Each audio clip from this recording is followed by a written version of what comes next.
नमस्कार दोस्तों, आप देख रहे हैं सन्नी क्रिएटर। मैं हूं सन्नी यादव। अभी मैं हूं मध्य प्रदेश के जिला छतरपुर के राजनगर विधानसभा में।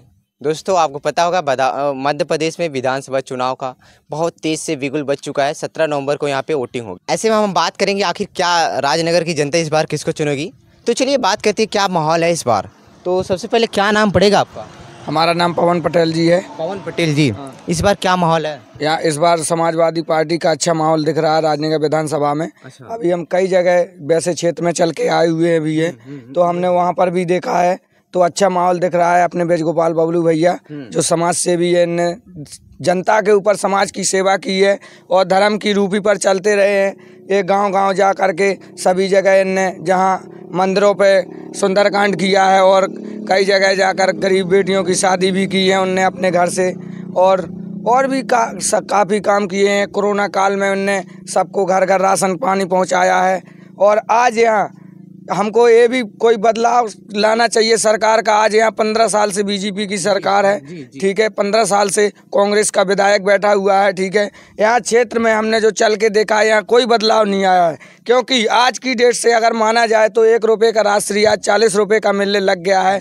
जब इतना बदलाव उसमें आ चुका है, बिजनेस में हर एक चीज़ में जो भारत सरकार रेट बनाती है उसका रेट खुद आप मुद्दा खड़ा करते हो, ठीक है। और जो हम लोगों का खेती बाड़ी का बीज वगैरह जो किसान निकालता है तो उसका आप स्वयं रेट कराते हो। हमसे क्यों नहीं बोलते हो कि हम 5,000 10,000 रुपये क्विंटल बेचेंगे इसको, तभी आप लीजिए, नहीं लेना हो घर जाइए। तो नहीं, हमारी चीज़ों पर क्यों बदलाव नहीं है। इसीलिए यदि अगर हमको आगे समाज में अगर आगे बढ़ना होगा और इस छत्र छाया को आगे लेकर जाना होगा तो अपन को समाज में बदलाव लाना पड़ेगा और समाजवादी पार्टी की सरकार बनाना पड़ेगी और राजनगर विधानसभा में बबलू भैया को विधायक बनाना पड़ेगा। क्या बात है, क्या लगता है बबलू भैया जीत जाएंगे? अब लगता तो है, देखो ऐसा है कि जो जनता है संघर्ष की है। वैसे आज की डेट में हम आपको बता दें कि जो अब इस बार चुनाव हो रहा है, जो बड़ा ही जातिवाद में चुनाव चल रहा है, ठीक है। हमने कई जगह गांव में देखा है, कई जगह सबसे पूछा है, उससे उल्लेखन लिया है सबसे। कोई महाराज जी हैं, कोई यादव जी हैं, कोई सिंह जी हैं, ठीक है, कोई कुशवाहा जी हैं, सबसे पूछा है। तो जो हमारी पिछड़ा वर्ग वाले हैं तो वो तो हमसे अच्छे प्यार से बात करते हैं और जो वहाँ से अपने सामान में चले गए हैं, जो सामान वर्ग वाले हैं, तो वो हमको दुत्कार कर भगाते हैं। यही हमको कोशिश रखनी चाहिए कि जो पिछड़ा वर्ग से नीचे जितनी भी जाति के लोग हैं तो उनको ये सोचना चाहिए कि हमको इन सामान वालों से यदि अगर ऊपर जाना होगा तो हमको समाजवादी पार्टी सरकार फिर से लानी पड़ेगी और माननीय अखिलेश यादव जी को या राजनगर विधानसभा में और मध्य प्रदेश में मुख्यमंत्री बनाना पड़ेगा और माननीय राजनगर विधानसभा के बबलू पटेल विधायक जी को विधायक बनाना पड़ेगा। इसीलिए समाजवादी पार्टी से मेरा परम आग्रह है और मैं सभी वोटरों से यही आवेदन करता हूं कि कृपया समाजवादी पार्टी का ही सपोर्ट करें और आगे इसको ले जाएं। आपने देखा होगा कई गांवों में शिक्षा का, हमारे यहाँ पे जो देहात हैं, ठीक है, कहीं पर 5 तक स्कूल है तो कहीं पर 8 तक स्कूल है। आप शहर में चले जाइए, ठीक है, जहाँ पर बड़े बड़े लोग रहते हैं, उनके बच्चा गवर्नमेंट के बच्चा जो नंबर 2 का पैसा कमाते हैं, पढ़ रहे, बोले ब्रिलियंट बैंगलेंस स्कूल में डाल दिया जाए हरपालपुर में, बोले यहाँ पढ़ लिया जाए, उसकी नौकरी लग गई। जो गरीब का बेटा एक खड़ा हुआ है, ठीक है, इस बेटे को यदि ब्रिलियंट बैंगलेंस स्कूल में आदि शिक्षा प्राप्त होती तो ये आगे चल के अपने आज समाज की सेवा के लिए अपने साथ में लड़ता और सब कुछ करता, ठीक है।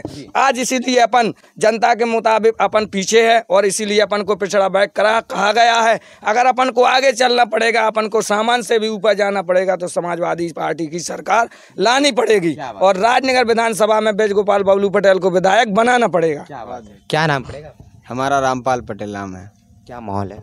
माहौल तो बहुत ही बढ़िया है। यहाँ पे जो प्रत्याशी ने जो जनता है यहाँ का मन मोह लिया है। यहाँ जनता बहुत ज़्यादा प्यार करती है बबलू भैया को और जो पहले से जो सत्ताधारी पार्टी है उनका लोगों से विश्वास हट गया है। लोग उन पर बिल्कुल भी भरोसा नहीं कर रहे हैं। इसका प्रमुख कारण ये है कि जो नाती राजा रहे हैं, उन्होंने लगातार शासन किया, 14-15 साल रहे, 15 साल लगभग रहे और इस शासन काल में उन्होंने कोई काम नहीं करवाया। हाँ, उन्होंने गलत नहीं किया, सभी लोग बोलते हैं, ये मैं भी मान रहा हूँ कि उन्होंने कोई गलत नहीं किया जनता के साथ, लेकिन जनता का भला भी बहुत कम किया। मतलब उन्हें थोड़ा और जनता के साथ करना चाहिए था, इसलिए जनता बहुत ज़्यादा उनसे नाराज़ है। वो तो पिछली बार भी हारने वाले थे और जी अरविंद पटेरिया जी हैं वो हराने वाले थे, लेकिन अब की बार अरविंद पटेरिया जी ने जो यहाँ पे बीज बोया है, जो जातवादी का भी भैया ने बोला कि वो जात पात ज़्यादा फैलाती है, तो इस प्रकार से जात वोट जो यहाँ पे पड़ेगा, तो इस प्रकार से क्या है, जो बबलू भैया प्रत्याशी हैं ये जात पात का थोड़ा सा बिल्कुल ही नहीं करते कुल मिला के, और इनमें एक भावना है कि सभी को साथ में लेके चले, इसलिए इन्होंने ये समाजवादी पार्टी को ज्वाइन किया। तो समाजवादी पार्टी के अखिलेश भैया ने भी इन पर भरोसा जताया है और अखिलेश भैया का कहना है कि बबलू भैया जो सबसे गरीब प्रत्याशी है अपने मध्य प्रदेश में, और सबसे गरीब प्रत्याशी, और यहाँ के जो प्रत्याशी हैं वो सभी अमीर इससे लड़ रहे हैं, तो ये चुनाव गरीबी अमीरी की तरफ भी चला गया। बबलू सबसे गरीब है, तो गरीब वोटर यहाँ पे बहुत ज़्यादा है, तो इस कारण से बबलू भैया का बहुत ज़्यादा यहाँ पे ये बन रहा है, बहुत ज़्यादा चांसेस है कि बबलू भैया ही जीतेंगे, यहाँ से विधायक बनेंगे, क्योंकि बहुत बड़े बड़े नेता जो यूपी से यहाँ पे भेज रहे हैं अखिलेश भैया लगातार। आज रामायण पटेल दादा जी आए थे कल, आज प्रदेश अध्यक्ष जी आए हैं और रमेश चंद्र जी भी आए हैं, विधायक जी भी आए हैं, बहुत सारे विधायक यहाँ पे भेज रहे हैं। स्वाभाविक सी बात है, यहाँ की जनता सुनेगी उनको और समझेगी। ऐसे ऐसे विधायक यहाँ पे आ रहे हैं जो लगभग 90 1 लाख वोट पाए हैं जिनने, तो ऐसे विधायक आए हैं, तो एक गरीब व्यक्ति को जिताने के लिए आए हैं, तो एक गरीब व्यक्ति को जिताने के लिए, जनता को समझाने के लिए आए, तो जनता समझ जाएगी, छोटी सी बात है। तो बबलू भैया ही जीतेंगे यहाँ से। बबलू भैया जीतेंगे, क्या बात है। क्या नाम पड़ेगा आपका? मेरा प्रबल सिंह यादव। प्रबल सिंह यादव जी। क्या माहौल है इस बार? इस बार माहौल तो बहुत अच्छा है। क्या साइकिल? हाँ, बबलू भैया। बबलू भैया, हाँ। क्या बात है, क्या कारण है? कारण है वो समाज से भी हैं, जनता के बीच जाते हैं, घूमते हैं और जनता की समस्याएं सुनते हैं, ना कि और विधायक की तरह कि घर पर ही बैठे रहें, ना कुछ काम किया ना कुछ। विक्रम जो नाती राजा जी है जी, उनके बारे में क्या कहना है? उनके बारे में वो विधायक तो ठीक हैं, लेकिन जो अभी तक रहे हैं जी, उसमें काम कुछ नज़र नहीं आया उनका। हाँ। और मामा के बारे में क्या कहना है? मामा की तो बात ही अलग है। क्या मामा के घोटाले ही गिन लो आप। हाँ, बताइए कुछ। पटवारी घोटाला देख लो आप, और क्या? और पुलिस का घोटाला देख लो, कांस्टेबल भर्ती। मुख्यमंत्री सही नहीं? हाँ, मुख्यमंत्री जो किया उन्होंने अच्छा किया, आगे भी अच्छा ही करेंगे, देखेंगे अब उनको, दिल से कह रहे हैं? जनता देखेगी अब। हाँ। क्या नाम पड़ेगा आपका? राजेंद्र पटेल। क्या माहौल है? अब माहौल तो आप ही देख लीजिए क्या है, साइकिल चल रही है, बबलू भैया जीत रहे हैं यहाँ से। हाँ, कितने वोटों से जिता रहे हैं? बबलू भैया को यहाँ से करीबन 10-15 हज़ार वोटों से जिता रहे हैं, 10-15 हज़ार वोटों से। हाँ, दौड़ जाएगी साइकिल? दौड़ जाएगी साइकिल, दौड़ेगी नहीं, चलेगी साइकिल। हाँ बबलू भैया बढ़िया है। हाँ, बबलू भैया बढ़िया है, चलती रहेगी साइकिल।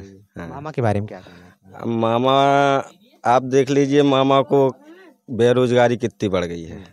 कोरोना काल में मामा को बहनों की याद तो आई नहीं है, अभी आ रही है। अभी आ रही है बहनों की याद। बबलू भैया कोरोना काल में उन्होंने करीबन 200-300 क्विंटल गल्ला गरीबों को दिया है।